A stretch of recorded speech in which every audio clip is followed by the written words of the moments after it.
शुरुआत करते हैं उस खबर से जो सच में किसी की भी नींद उड़ा सकती है। जी भारत में बनी एक एंटी रेबीज वैक्सीन है अभय रैब। जी।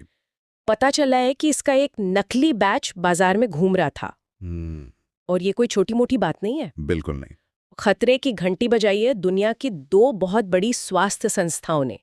एक तो ऑस्ट्रेलिया की ATGI और दूसरी अमेरिका की CDC मतलब सेंटर्स फॉर डिजीज कंट्रोल। और उन्होंने कहा क्या है? उन्होंने साफ साफ चेतावनी दी है। कहा है कि जो भी ये नकली वैक्सीन लगवाएगा उसे रेबीज से कोई सुरक्षा नहीं मिलेगी, कोई प्रोटेक्शन नहीं, बल्कि हो सकता है कोई और नुकसान हो जाए। अरे बाप रे। ऑस्ट्रेलिया तो एक कदम और आगे चला गया है ना। हाँ, उन्होंने तो अपने नागरिकों से साफ कह दिया कि अगर किसी ने हाल ही में भारत में ये वैक्सीन लगवाई है तो उसे भूल जाओ। मतलब ये समझो कि लगी नहीं। एग्जैक्टली।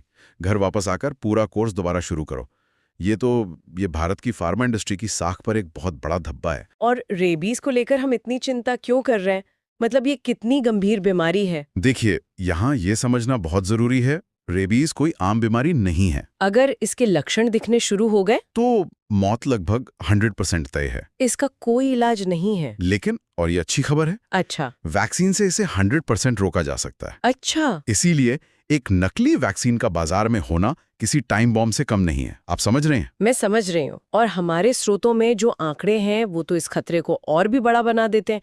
पूरी दुनिया में रेबीज से जितनी मौतें होती हैं उनमें से 36% अकेले भारत में होती हैं। मतलब हर 3 में से 1 मौत भारत में।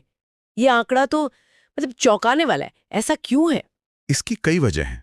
एक तो आवारा कुत्तों की समस्या है ही। दूसरा, लोगों में जागरूकता की बहुत कमी है, खासकर गांव में। मतलब लोग उसे गंभीरता से नहीं लेते। बिल्कुल। आज भी लोग कुत्ते के काटने पर घाव पर मिर्च या हल्दी लगा लेते हैं। उन्हें लगता है बस हो गया। जब तक वो अस्पताल पहुंचते हैं अक्सर बहुत देर हो चुकी होती है।